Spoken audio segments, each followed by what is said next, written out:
नमस्कार दोस्तों, आज के इस करियर रेडीनेस कार्यक्रम में आप सभी लोगों का एक बार फिर से स्वागत है। तो जैसा कि हमने अपनी पिछली वीडियो में एक्चुअली बात करी थी कि हमें सीवी क्यों इम्पोर्टेंट है या अच्छा सीवी हमारे पास क्यों होना चाहिए, ये सब हमने डिस्कस किया। साथ ही मैंने आप लोगों को एक एक्टिविटी दी थी कि आपको ये सोचना है कि आप को एक जॉब के लिए अप्लाई करना है और उस जॉब को अप्लाई करने के लिए आप अपने सीवी में क्या क्या चीजें इंक्लूड करेंगे।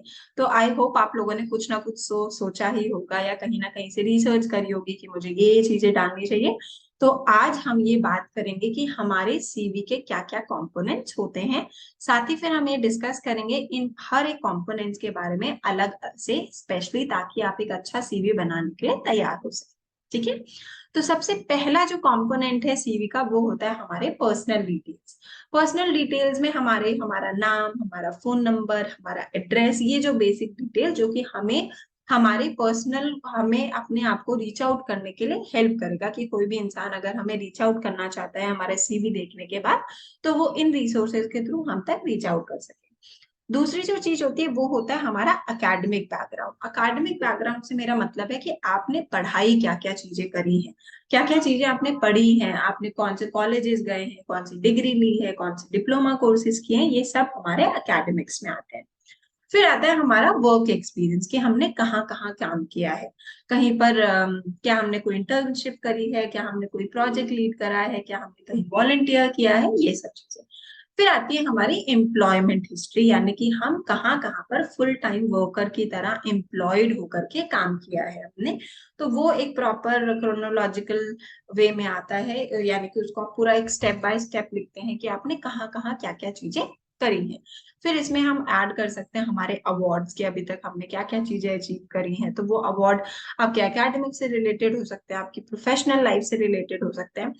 फिर हम अपने एक्स्ट्रा करिकुलर एक्टिविटीज कर भी लिखते हैं कि हम जॉब के साथ साथ या पढ़ाई के साथ साथ हमने कौन सी ऐसी चीजें हैं जो हमने बेस्ट करी हैं। इंपॉर्टेंट चीज की हम अपने स्किल्स भी मेंशन करते हैं, जो कि बहुत जरूरी है। कोई भी एम्प्लॉयर ही देखना चाहता है कि आपके अंदर क्या क्या स्किल्स हैं, तो आपको वो मेंशन करनी होती है। और फिर हमारा इंटरेस्ट कि हमारी क्या क्या हॉबीज है या क्या ऐसी चीजें जो हमें पसंद है अदर देन वर्क जो हम कर रहे हैं उसके अलावा। तो जब भी हम बात करेंगे तो ये जो 6-7 कंपोनेंट अभी हम बात कर किया हमने, इन सभी कंपोनेंट्स को अब हम एक एक करके समझेंगे। तो सबसे पहले हम बात करेंगे हमारे पर्सनल डिटेल्स की, यानी कि हमारा नाम, प्रोफेशनल टाइटल और हमारे कॉन्टैक्ट डिटेल्स। तो नाम का तो सब ये जो नाम है ये आपका पेज के सबसे ऊपर, यानी कि मान लीजिए कि A4 साइज शीट है, तो उसमें सबसे पहले आपका नाम होता है। ठीक है। आपको हमेशा ये ध्यान रखिएगा, इसलिए मैंने इस पॉइंट को हाईलाइट भी किया हुआ है कि आपको जब भी आप सीवी बनाएंगे तो आपको सीवी को हेडिंग देने की जरूरत नहीं है कि दिस इज माय सीवी, आपने ऊपर लिख दिया करिकुलम वाइटे या सीवी लिख दिया। नहीं, आपको सीधा अपना नाम लिखना होता है। ठीक है। आपको कोई हेडिंग देने की जरूरत नहीं है, आप कोई भी आपको जो स्पेस है उसको मिसयूज करने की जरूरत नहीं है। तो आपको वहां पर सीधा लिखना होता है सीवी या करिकुलम वाइटे, ये आपको मेंशन करने की जरूरत नहीं है। आपको क्या करना है, सिर्फ अपना नाम लिखना है, यानी कि आपके सीवी की हेडिंग क्या होगी, आपका नाम। ठीक है। फिर उसके बाद आपकी कॉन्टैक्ट डिटेल्स, आपका ईमेल एड्रेस और आपका फोन नंबर बहुत इंपॉर्टेंट है, ये होना ही चाहिए। किसी भी प्रोफेशनल सीवी में ये तीन चीजें बहुत जरूरी है, आपका कॉन्टैक्ट डिटेल्स, आपकी प्रोफेशनल ईमेल आईडी और आपका फोन नंबर। ठीक है। फिर आता है आपका कि अगर आप किसी सोशल मीडिया साइट पर, सोशल मीडिया से मेरा मतलब है यहाँ पर स्पेशली फॉर लिंक्डइन, कि आपको सिर्फ अगर आपके लिंक्डइन की प्रोफाइल है तो आप उसका लिंक वहां पर डाल सकते हैं आपके कॉन्टैक्ट डिटेल्स के नीचे। लिंक्डइन के अलावा आपको कोई और सोशल मीडिया हैंडल्स को डालने की जरूरत नहीं है। ठीक है। तो ये आपका हमारा सबसे पहला जो पेपर का जो हेडिंग है वो बन गया। तो सीवी में सबसे ऊपर क्या आएगा, आपका नाम होगा, आपको सीवी की हेडिंग डालने की जरूरत नहीं है। आपको अपना कॉन्टैक्ट डिटेल्स, आपकी ईमेल आईडी और साथ ही आपके जो कोई भी इंपॉर्टेंट फोन नंबर्स हैं या एड्रेस है वो। ठीक। फिर आपका साथ ही आपका अगर लिंक्डइन प्रोफाइल है तो लिंक्डइन प्रोफाइल का आपको अपना लिंक वहां पर डालना है कि अगर वो आपको लिंक्डइन पे जाकर के देखना चाहते हैं तो वो आपको देख सकते हैं। तो इसके लिए जरूरी है कि आप अपने लिंक्डइन प्रोफाइल को भी अपडेट करके रखें, क्योंकि अगर आप उसको अपने सीवी में इंक्लूड कर रहे हैं तो जो पर्सन है, जो एम्प्लॉयर है, वो जरूर आपके लिंक्डइन प्रोफाइल को चेकआउट करने की कोशिश करेंगे, क्योंकि वो एक प्रोफेशनल प्लेटफॉर्म है जहां से लोग बहुत सारे लोगों को हायर करते हैं। ठीक है, अब हम आगे बढ़ते हैं। तो पर्सनल प्रोफाइल की जब हम बात करेंगे, तो पर्सनल प्रोफाइल का मतलब क्या है कि ये एक स्टेटमेंट है जिसे हम करियर ऑब्जेक्टिव के नाम से भी जानते हैं। यानी कि ये बेसिकली आप कह सकते हैं कि आपके नाम और एड्रेस, ईमेल आईडी के नीचे एक एक छोटा सा पैराग्राफ आता है, जो कि आपका करियर ऑब्जेक्टिव कहलाता है। करियर ऑब्जेक्टिव क्या है, ये सबसे इंपॉर्टेंट होता है, बहुत छोटे पैराग्राफ में होना चाहिए। साथ ही ये जो करियर ऑब्जेक्टिव है, ये आपका एक ओवरव्यू देता है एम्प्लॉयर को कि आपने अभी तक क्या किया है, और साथ ही आपके लाइफ में आगे क्या ऑब्जेक्टिव है अपने करियर को लेकर के। बहुत ही क्रिस्प, बहुत ही छोटा, ठीक है, मगर बहुत टू द पॉइंट। बिल्कुल कहानी लिखने की जरूरत नहीं है, कोई कोई ऐसे हेडिंग्स बनाने की जरूरत नहीं है। सिर्फ एक छोटा सा पैराग्राफ जिसको पढ़ करके सामने वाले को ये समझ आ जाए कि आपने अभी तक अपने करियर में क्या किया है, साथ ही आपकी करियर ऑब्जेक्टिव्स क्या है। कि आपको अपना जो प्रोफाइल है वो हर जॉब के अकॉर्डिंगली कस्टमाइज करने की जरूरत है। ठीक है, क्यों? क्योंकि जो प्रोफाइल है वो एक प्रोफाइल हर हर जॉब के लिए नहीं मैच कर सकती है ना। फॉर एग्जांपल, अगर मुझे सोशल वर्कर के लिए अप्लाई करना है, तो मुझे अपने प्रोफाइल में वो सोशल वर्कर वाला एक्सपीरियंस और सोशल वर्कर वाले जो एक स्किल्स हैं उनको ऐड करना पड़ेगा।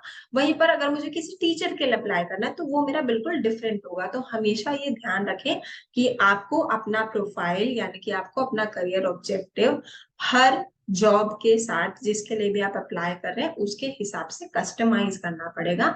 उसके हिसाब से आपको अपनी हाईलाइट करनी पड़ेगी क्वालिटीज जो है आपकी, साथ ही आपने जो जो एक्सपीरियंसेस किए हैं वो। हालांकि इसके अंदर आपको क्या डालना होता है कि आप कौन है, हु यू आर। दूसरा कि आप जो है आप कंपनी को क्या ऑफर कर सकते हैं, साथ ही आप अपने साथ क्या वैल्यूज लेकर के आएंगे कंपनी में, और आपके क्या करियर गोल्स हो सकते हैं। तो ये जो स्टेटमेंट है वो बहुत ही शॉर्ट और स्वीट होना चाहिए। कोई बहुत भारी भरकम शब्दों की जरूरत नहीं है, बहुत ही नॉर्मल, बहुत ही सिंपल ऐसे शब्द जो आपके प्रोफेशन, जो आपकी वैल्यूज, जो आपके काम को दर्शाते हैं उनका। और हमेशा सबसे ज्यादा टाइम आपको अगर कहीं यूटिलाइज करना है, तो वो है आपको अपना पर्सनल प्रोफाइल बनाने में, है ना। आपको सबसे ज्यादा जरूरी है ये अंडरस्टैंड करने के लिए कि मैं एम्प्लॉयर को क्या दिखाना चाहता हूँ, या मैं क्या चाहता हूँ या क्या चाहती हूँ कि एम्प्लॉयर मुझ में क्या देखे। तो हमेशा जो प्रोफाइल स्टेटमेंट है उसको ध्यान से सोचें, समझें और फिर उसे मेंशन करें। ठीक है। हम एक और इम्पोर्टेंट चीज है कि कई बार हम क्या करते हैं, इस बात का हमें ध्यान रखना होगा कि कई बार हम क्या करते हैं कि जॉब हम ढूंढ रहे हैं और बहुत ईगरली ढूंढ रहे हैं, तो हम क्या करते हैं कि हम कहीं पर भी अगर कोई भी जॉब निकली हुई है, तो हम अपना एक ही सीवी हर जगह हर जगह हर जगह भेजते रहते हैं। फिर हमें लगता है कि यार कॉल्स नहीं आ रहे। इससे क्या होता है कि आप एक सीवी से बहुत सारे जॉब्स में अप्लाई तो कर सकते हैं, हर विज्ञापन में जो चीजें आई हैं उनमें भेजते तो रहते हैं। इससे आपके अप्लाई करने की नंबर तो बढ़ सकते हैं, मगर स्पेशली जो आपको कॉल आएंगे, जो आपकी क्वालिटेटिव कॉल आएंगे, वो आपके बहुत लो हो जाते हैं। क्यों? क्योंकि आपने बिना अपने सीवी को देखे, जॉब के साथ मैच किया, आपने बस भेज दिया क्योंकि आपको कोई भी जॉब चाहिए। बट हमेशा ये ध्यान रखें कि इवन अगर आप बहुत ज्यादा ईगर भी हैं जॉब के लिए और आपको लगता है कि मुझे चाहिए, तो आप हर प्रोफाइल को, हर जॉब को, जो भी एडवर्टाइजमेंट आई है उसको बेहतर तरीके से पढ़ें, अपने सीवी को उसके हिसाब से कस्टमाइज करें और फिर भेजें। हो सकता है इसमें थोड़ा टाइम लगे, मगर आई एम श्योर कि आपको वहां से कॉल जरूर आएगा, अगर आपने उनके क्वालिटीज या उनके जो भी रिक्वायरमेंट है उसको मेंशन करके अपना जो सीवी है वो भेजा है। तो कई बार जो जो लोग हैं, जो स्टूडेंट्स हैं, स्पेशली जो कॉलेज से जस्ट पास आउट स्टूडेंट्स हैं, उनको जॉब की जल्दी होती है, तो वो ये बहुत गलतियां करते हैं कि वो हर जगह अपना सेम सीवी भेज रहे होते हैं। ये बहुत ही डेंजरस है। आप अप्लाई तो हर जगह करते रहेंगे पर आपको कॉल्स नहीं आएंगे, तो ये कहीं ना कहीं आपको नुकसान करता है, आपको मुश्किल दिलाता है। तो अब हमारी एक अगली एक्टिविटी है जिसको आपको करना है। तो आपका ये काम है, जैसे मैंने आपको बताया कि आप कैसे प्रोफाइल बना सकते हैं, तो आपकी ये जिम्मेदारी है कि आप बैठे, अपने बारे में सोचें, अपने जो भी आपने अभी तक काम किया है, पढ़ाई की है, जो भी एक्सपीरियंस है, उसको सोच करके आपको अपने सीवी का फर्स्ट पैरा यानी फर्स्ट पार्ट बनाना है। जिसमें आपको अपना नाम, आपकी ईमेल आईडी, अपना कॉन्टैक्ट नंबर और अपना, जिसको हमने बोला था, करियर ऑब्जेक्टिव लिखना है। तो ये आपकी जिम्मेदारी है, ये एक्टिविटी है, प्लीज इसे जरूर करिए, बहुत ज्यादा जरूरी है, क्योंकि ये आपके सीवी की शुरुआत है और सबसे इम्पोर्टेंट पार्ट है आपके सीवी का। तो मैं अभी यहाँ पर स्टॉप करूंगी अपने आप को, ताकि आप अपनी इस एक्टिविटी पे फोकस कर सके, और मैं आपको अगले वीडियो में मिलूंगी एक नए डिस्कशन सीवी के अगले पार्ट के साथ। तो तब तक के लिए all the best, thank you so much, take care.